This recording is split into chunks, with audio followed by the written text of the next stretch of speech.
this. Mama, kiss, kiss, kiss, kiss, kiss, and boy ka. Where's Mama? Where? You have to find a mama. Where's Mama? Where's Mama? Yes, there is a mama. That's right.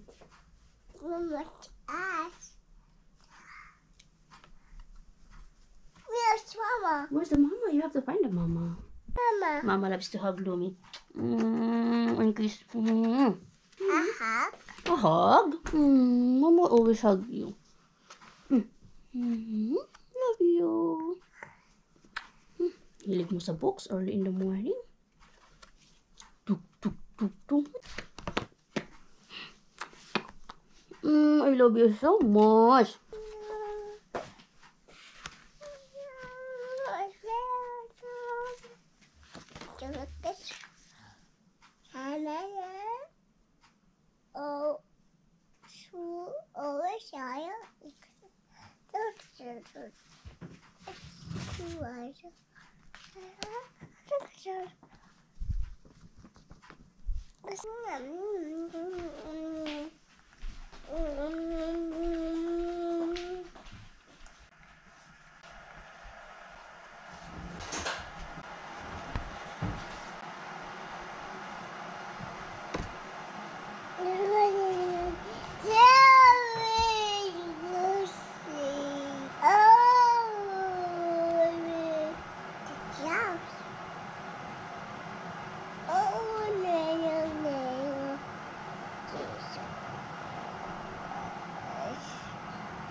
Kaya boys.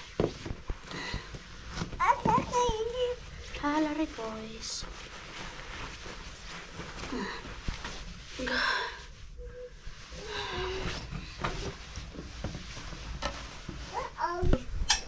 Mita.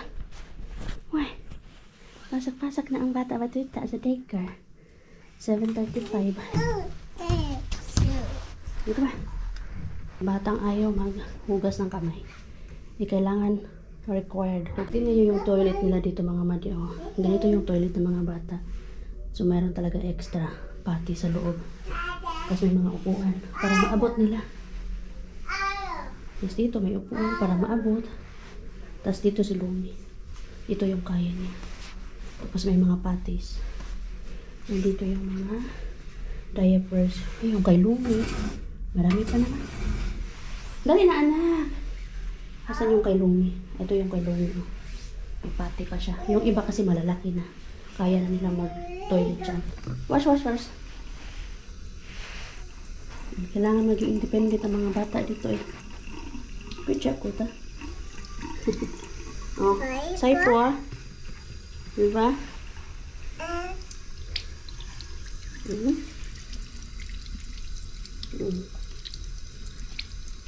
Ano ni? Close na? Close the top? Papere?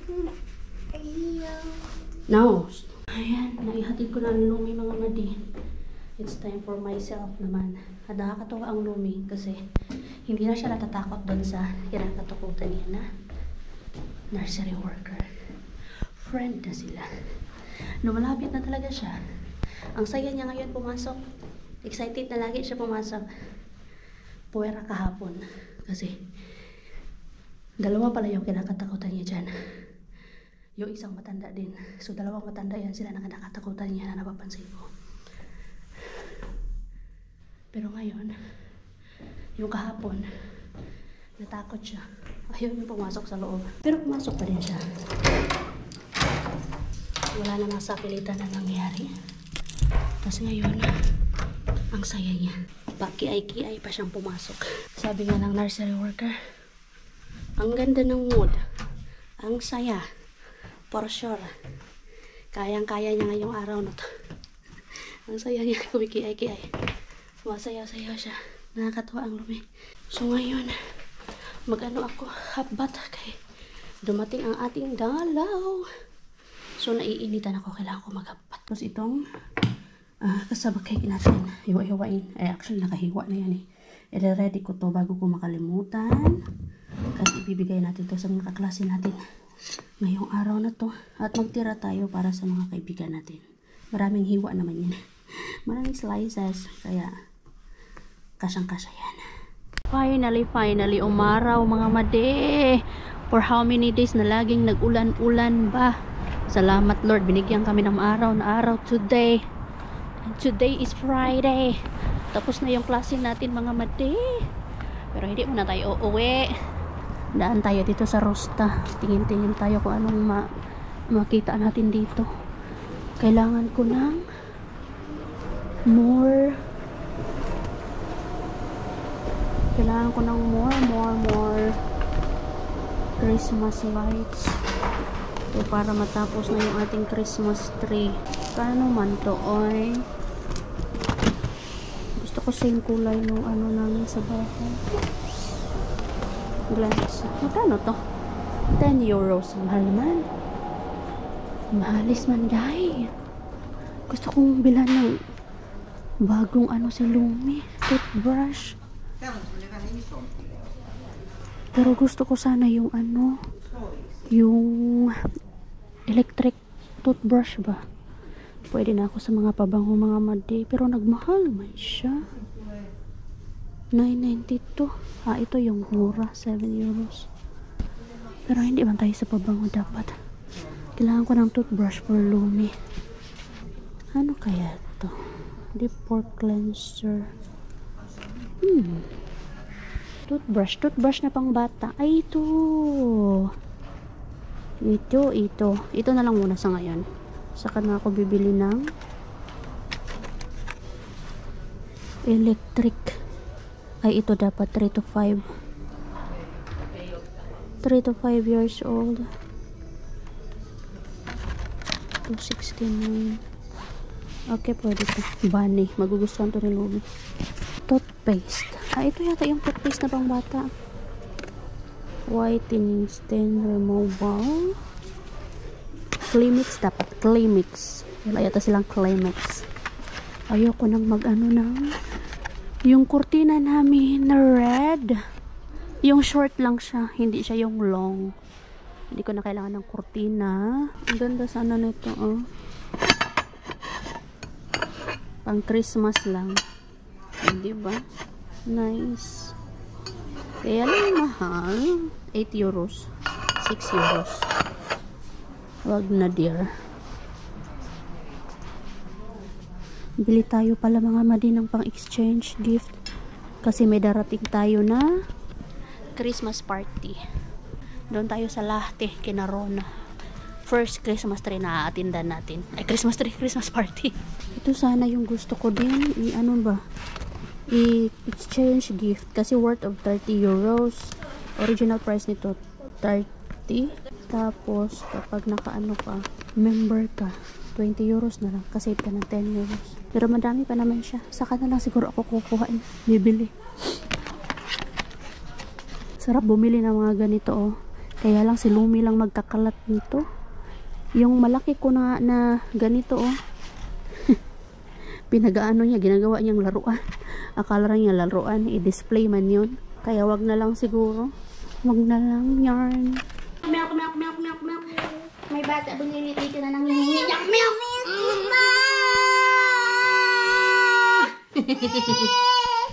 Is the man? Say hi. Huh? What do you want? I'll give you milk. I thought you want milk. Mama will get milk, okay? Mama will get milk. This is empty. Oh, punta. Mama will give you milk, of course. May batang nanghihingi ng milk na hindi na naman kumain maayos sa daycare. Nakasando ko lang mga madi sa bata batuta. Hi. Pilitan yan. Doon mo ba?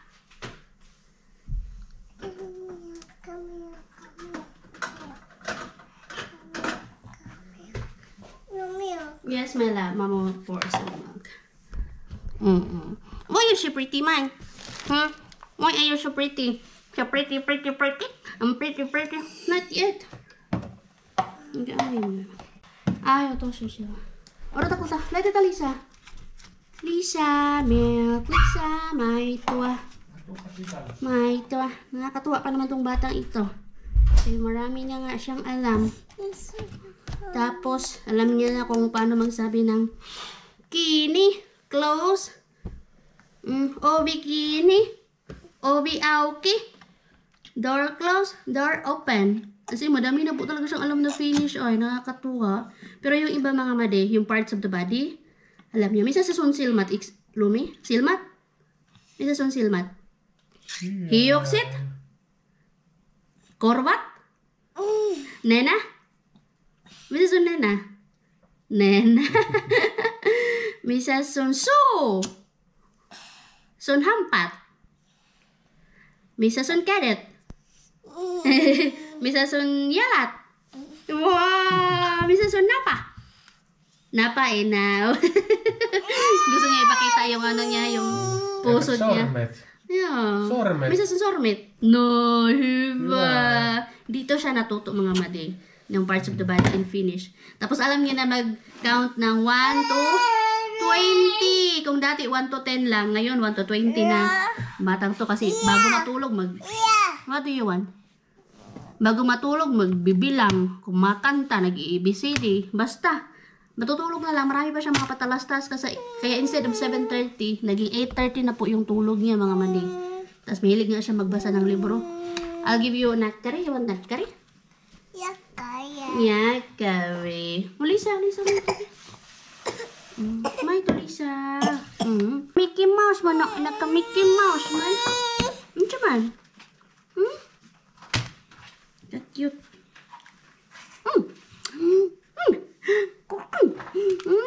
Kagigil na bata. Bilis lumaki ng anak ko. At meron palang nagsabi dito mga mating na may kulay. Pinulayan ba namin yung buhok ni Lumi? Parang, what? 2 years old kupulayan. Hindi po. Totoo po ang buhok ni Lumi. May ano talaga siya mga madi. May kulay talaga siya. Blonde yung kulay ng buhok ni Lumi. Ayan o, nakikita niyo po yan? Hindi po namin kinulayan yung buhok ni Lumi. Talagang ganyan na po talaga. Inborn siya. And I hope hindi siya magbago paglaki niya. Mas, para sa atin, diba, mas maganda yung may kulay. Pero pag dito kasi, yung sa mga foreigner, mas bet nila yung mga dark colors, of course. Pero tayo, mas bet yung ganitong kulay. Tingnan nyo. Ang ganda, diba, ng kulay yung buhok niya? Sana oil, anak. Pero anyway, mga madi. Dahil nag-crave ako ng pusit, bumili ako ng pusit. This is a California squid. Ganito siya. Wala yung ano, that's Ronas. Wala yung kulay violet ba? Yun yung gusto ko na squid. Pero wag na tayo maghanap ng wala. Ito na lang. This is California squid nga. Calamari. California squid calamari. Dubuhin ko to mga madi. Hindi ako sumama sa mga kaibigan natin ngayon. Nandun sila kay Nalani. Mag-spaghetti sila. Pero nagpadala ako ng kasaba cake. Yung kasaba cake na natira sa school. Kasi 'di ba nga po, 'di ba? 'Di ba ginawa ko yung kasaba cake para sa school. May natira naman kahit papaano, mabuti na lang. Yun yung binigay natin sa mga friendship natin. So meron silang pangkape doon.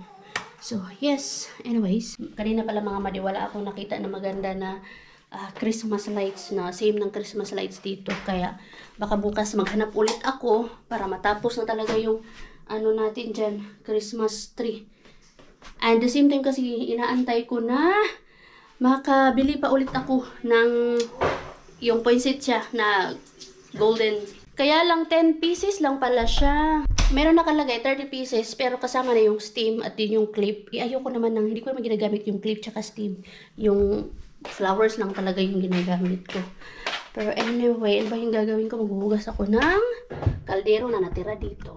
Gusto ko na itong lutuin itong calamaris natin pero frozen pa man to. Hugasan ko na lang itong kaldero dito. Naghugas si Josawa dito. Nilinis nitong kusina.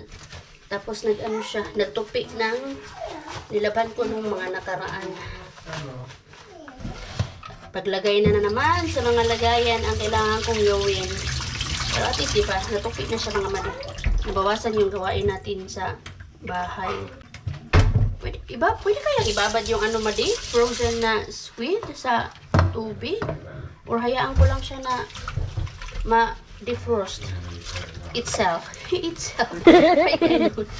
Kamusta pala kayo dyan mga mati? Tagal ko kung hindi nag-vlog kaya, lately, nawawalan ako ng gana, lalong-lalo na busy ang buhay. Kay, may mga assignment, konti lang naman yung mga assignment. Ang maganda dito, kapag may assignment kayo, hindi yung ura-urada, pwede mo talagang gawin sa bahay. Kumbaga, matagal yung deadline niya. Tapos, hindi ganun kadami. Yun yung maganda. Tapos pag nasa school naman kayo, hindi katulad sa atin na tinatawag ko talaga ang name para sumagot. Dito wala. Hahayaan ka lang na pag may tanong yung teacher, hahayaan lang kung sino yung gustong sumagot. Pero pag ayaw yung sumagot, hindi sila mamimilit. Sa atin kasi, di ba, mahihiya ka na sumagot. Lalong-lalo na pag mali yung sagot mo. Lalong-lalo na pag hindi ka nakinig, tapos tawagin ka bigla. Ay, naku, nakakahiya, diba? Pero dito, walang ganyan. Ibabad ko na lang siguro itong mga mati-uy para mabilis. Pero kailangan ko siyang ubusin. Ano pa naman to? 1 kilos pala to. For 11 euros. 11 point something. Lagi namang may butal dito. Babad ko na lang to. Parang calamares siya, no? Calamares talaga siya. Pwede kaya itong anuhin? Lutuin na pusit? Yung alam ko na pusit is yung brown. Wala kasi yung kulay brown eh. Eh, tama na. Ito nga yun. Ayan. Nandito pala sa likod mga mati. Yung kulay brown. Yung kulay. Tama, ito nga yun. Defrost ko siya. Lagay ko siya sa isang lagayan. Kung saan pwede siyang ma-defrost. Para mabilis.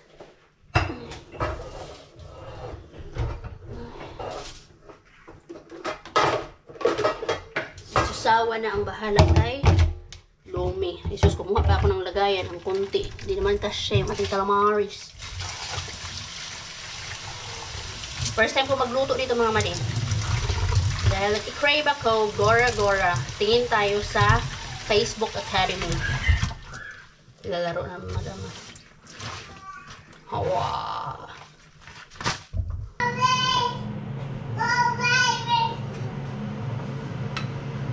Ay, pagod ako mga madi. Gusto kong matulog na pero kailangan ko pang magluto. Hindi ako nakakuha ngayon ng ulam. It's because long day kami up to 1:30. Hindi ako makapag-excuse kanina. So, wala tayong pagkain na nadala ngayon. Free food galing sa school. Masarap pa naman sana ng food. Pero, bawi na lang next week. Ramdam ko na yung pagod. Tapos yung paa ko nangangawit. Pero hindi pwedeng magpahinga pa. Pero matutulog siguro ako mamaya. Alas 5 na mga madi. Ready na pala yung lulutuin natin na pusit. Nalinis ko na yan. At hindi ko sinama yung ulo mga madi. Kay hindi ko din naman alam paano kainin yun. I mean, hindi ko kakainin yun. Kasi nga, hindi ko alam paano kainin yun. So, yung katawan lang yung nandito. Nalinis na yan. Lutuin na natin yan. Kaya lang, wala pala akong kamatis. Ay, ang sakit ng legs ko ay. Wala nga akong kamatis. Pero sige na lang, optional lang naman siguro yung kamatis, no? Wala, ang sakit talaga ng legs ko mga madi.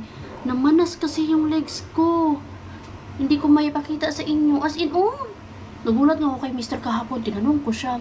Nung naghubad na ako ng pants ko, anong oras na ako naghubad ng pants kahapon? Mga 7 na siguro.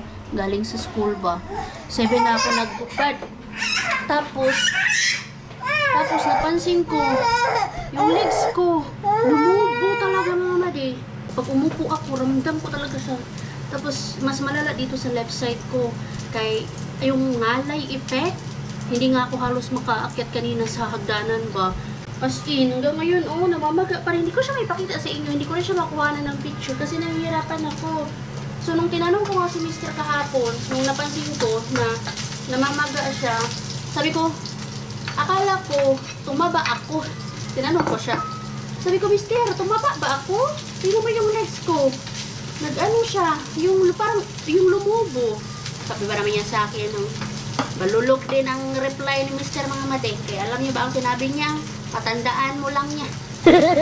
Kaloka talaga ang asawa ko. Ang seryoso ng tanong ko kahapon kasi nagulat nga ako, silubuhan. Yung manas effect. Manas effect pala. Hindi mo ba sabihin, nagkalubuhan yung legs ko. Yung manas effect mga madi. Kaya nagulat talaga ako. Sabi ko, bakit ganito yung legs ko? Hanggang ngayon, oh. So, yan, oh. So, Lord. Ito yung parang side effect niya sa akin dahil sa vaccine na tinurok sa akin mga madi. Yung tinurok kasi sa akin is yung influenza nga, tapos yung mga pertussis, yung DTaP na vaccine, yun yung tinurok sa akin. Yung DTaP kasi, siguro meron tayo ng mga kabataan, pero nung malaki na, wala. Kasi ang nakalagay doon sa papel, yung DTaP parang binibigay or binabakunahan din yung mga 25 years old. Eh wala, nung 25 years old ako, nasa Manila na ako. So alam ko sarili ko na hindi ako nabakunahan kasi hindi naman uso sa atin yung mga bakuna pag mga malaki na, 'di ba mga madi? Kahit nga yung pag mga maliit, parang bira lang yata na makompleto yung mga bakuna. So, yun, binakunahan ako kahapon. Ang alam ko, wala talaga akong anything reaction pagdating sa influenza. So, sure ako doon talaga yun sa DTaP. Nabasa ko nga sa internet din na rare yung ganitong case na nagkakaroon ng reaction sa vaccine. Pero posible daw talaga. And, yun nandun nga yung swelling. So, ito yung swelling ng leg sa akin. Yun. Ay, Diyos ko, Lord, sana mawala na to kay I really hate this feeling. I really hate this feeling. Oh my ganon.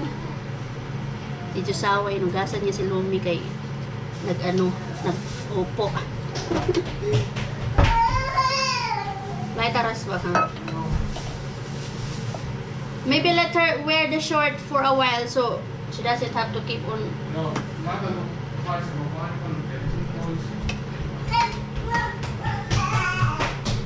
Hala, talagang yung pusit talaga yung ating mga mati. Ayan, pusit talaga pala siya. Akala ko, hindi siya tutubo, lalaki. Gaya na nakikita ko sa ibang mga vlog. Tutubo pala siya, lalaki pala siya. So, lagyan na natin yan ng suka agad-agad. Kaya, di ba, dapat hindi daw matagal na niluluto yung pusit. Dapat mabilis lang daw na niluluto ang pusit. Ayan na pala yung pusit natin mga madi. Sa wakas nakaluto din tayo. O di ba wala yung ulo-ulo dito mga madi. Kaya hindi ko rin naman alam nga kainin yun at hindi ko din talaga kakainin. Tapos ako lang din kakainin ito kasi si Mr. hindi naman siya kakain ito. At dito naman sa kabila ay yung ating salmon yan mga madi. Na ngayon ko lang nalagyan ng gulay. Yung salmon nasa ilalim na. Kunti na lang din mo natira. So, nilagyan ko siya ng gulay kasi ito yung magiging ulam ni Lumi. Kasi dito sa squid, hindi ako sigurado kung papakainin ko si Lumi kasi hindi ko alam kung may allergy siya dito. Pero I think wala naman. Pero hindi ko siya papakainin. Ito lang yung kanya. Yung salmon. Yan. Kain ako maya-maya. Kain tayo. But for now, mga madi, gusto ko talaga matulog muna kahit 30 minutes. Time is 5:20. Habang yung dalawa ay naglalaro. Narinig ko yung tatay. Nakakatawa ang Lumi kay ngayon puro sila banding talaga ng tatay niya. Pagkagaling sa daycare talagang pagdamax ang banding nila hanggang sa matulog ang Lumi. Kaya nakakatawa din na nag sick leave siya. Pero matatapos na yung sick leave niya mga mamandik. Back to na siya bukas. Back sa trabaho na siya. Pero gusto ko talaga matulog muna. Tulog muna ako mga mati.